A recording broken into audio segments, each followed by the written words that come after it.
Everyone, അപ്പോൾ ഇന്നത്തെ Gulf GTVയുടെ latest ആയിട്ടുള്ള അപ്ഡേറ്റ്സ് എന്താണെന്ന് നമുക്ക് നോക്കാം. ഫസ്റ്റ് തന്നെ നമ്മൾ ദുബായിൽ ടാക്സി ഫെയർ എക്സ്ട്രാ വരുന്ന ഓരോ കിലോമീറ്ററും 12 ഫിൽസ് ആണ് വർദ്ധിച്ചിട്ടുള്ളത്. നമ്മൾ മുന്നൊക്കെ കൊടുത്തിട്ടുള്ളതെന്ന് വെച്ചാൽ 1.97 ഫിൽസ് ആയിരുന്നു ഒരു എക്സ്ട്രാ കിലോമീറ്റർ ആണ്. പക്ഷേ ഇപ്പോൾ ഇനി മുതൽ നമ്മൾ ഓരോ എക്സ്ട്രാ കിലോമീറ്റർ നമ്മൾ ഇനി കൊടുക്കാൻ പോകുന്നത് 2.9 ഫിൽസ് നമ്മൾ എക്സ്ട്രാ ആയിട്ട് കൊടുക്കണം. ഈ ഒരു അപ്ഡേഷൻ ഇപ്പോൾ വന്നിട്ടുള്ളത് ദുബായിലാണ്. പക്ഷേ അജ്മാലിലും ചെറിയ രീതിയിൽ ഒരു വർധന വന്നിട്ടുണ്ട്.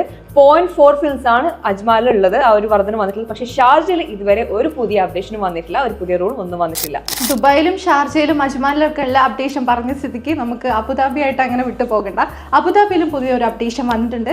ജിമ്മിന് പോകുന്നവരും അതുപോലെ ജിമ്മ് നടത്തുന്ന സ്ഥാപകരും ശ്രദ്ധിക്കേണ്ട കുറച്ച് കാര്യങ്ങളാണ്. മുന്നേ ഉള്ളതാണ്, അതൊന്നും കൂടി ഓർമ്മിപ്പിച്ചിട്ടുണ്ട്. നമ്മൾ ജിമ്മിന് ജോയിൻ ചെയ്യുന്ന സമയത്ത് ചിലപ്പോൾ ഒരു 3-4 ദിവസമൊക്കെ പോയിട്ട് അവിടുത്തെ അറ്റ്മോസ്ഫിയർ ആയിട്ട് നമുക്ക് ഒത്തുപോകാൻ പറ്റിയിട്ടില്ലെങ്കിൽ നമ്മൾ ഡിസ്കണ്ടിന്യൂ ചെയ്യും. പക്ഷേ പോകുന്ന സമയത്ത് ചിലപ്പം അവിടെയുള്ള ട്രെയിനേഴ്സ് നമ്മളോട് പറയും ഒന്നെങ്കിൽ ഹാഫ് മന്തിൻ്റെങ്കിലും ഫീ നിങ്ങൾ പേ ചെയ്യണം. പക്ഷേ ഇത് ശരിക്കും നിയമവിരുദ്ധമാണ്. പിന്നെ ഇതിനോട് കൂടെ തന്നെ അവരൊരു റൂൾ എടുത്ത് പറയുന്നത് എന്താണെന്ന് വെച്ചിട്ടുണ്ടെങ്കിൽ നമ്മൾ ജിമ്മിന് പോകുന്ന ദിവസം ഒരു 3-4 ദിവസമെങ്കിലും നമുക്ക് ഫ്രീ ആയിട്ട് ട്രെയിനിങ് തരണം എന്നാണ്. എന്നിട്ട് അവിടുത്തെ അറ്റ്മോസ്ഫിയർ നമുക്ക് ഓക്കെ ആണെങ്കിൽ മാത്രം നമ്മൾ ജിമ്മിന് ജോയിൻ ചെയ്താൽ മതി, അല്ലെങ്കിൽ നമുക്ക് കണ്ടിന്യൂ ചെയ്ത് പോയാൽ മതി. അപ്പോൾ ജിമ്മിന് പോകുന്നവരും ജിമ്മ് നടത്തുന്ന സ്ഥാപകരും ഇത് ശ്രദ്ധിക്കുന്നത് നല്ലതായിരിക്കും.